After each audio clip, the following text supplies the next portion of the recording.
Nico, membre du personnel de l'UNICEF, essaye de récupérer son identité après que des usurpateurs d'identité ont utilisé de faux courriels pour pirater son ordinateur personnel qu'il utilise également pour le travail. Le cauchemar de Nico a commencé quand il a reçu un faux courriel qui avait l'air officiel, dans lequel on lui demandait de réinitialiser son mot de passe de l'UNICEF. Nico a cliqué sur le lien dans le message, ce qui l'a redirigé sur une fausse page de connexion de l'UNICEF qui a installé un logiciel malveillant sur son ordinateur personnel. Le logiciel malveillant a ensuite été utilisé pour voler ses informations personnelles. Les hackers ont par la suite utilisé ces informations pour se faire passer pour lui et obtenir des prêts. À présent, Nico découvre presque tous les jours de nouveaux actes de fraude au crédit commis en son nom, y compris des frais de location de voitures non payés et des factures d'hôtel.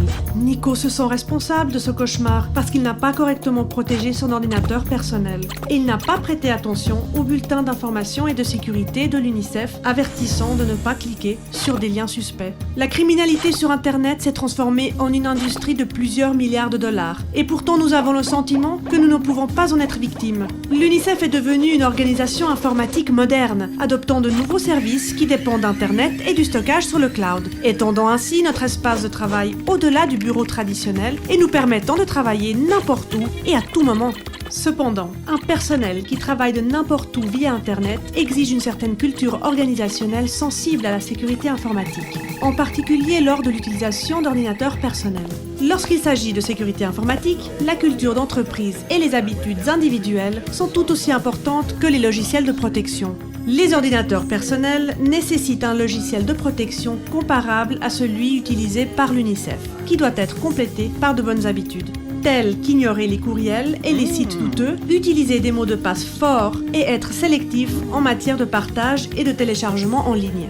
Outre le vol d'informations personnelles, le manque de vigilance peut causer des dommages irréparables à l'organisation si les informations de vos collègues, partenaires, donateurs et bénéficiaires sont compromises. Les utilisateurs négligents ne sont donc pas seulement un risque pour eux-mêmes, mais aussi pour l'UNICEF.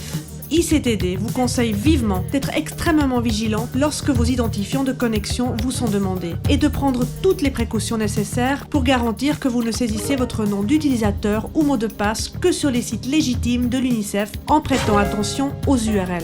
Vous devez aussi signaler immédiatement les faux messages au service clientèle, suivre ces instructions et supprimer les faux messages. Bien qu'ICTD ait pris des mesures strictes pour protéger les systèmes de l'UNICEF, une culture de la sensibilité à la sécurité parmi les utilisateurs, où qu'ils soient, est aussi importante. Soyez vigilants, suivez les politiques et les recommandations en matière de sécurité informatique de l'UNICEF.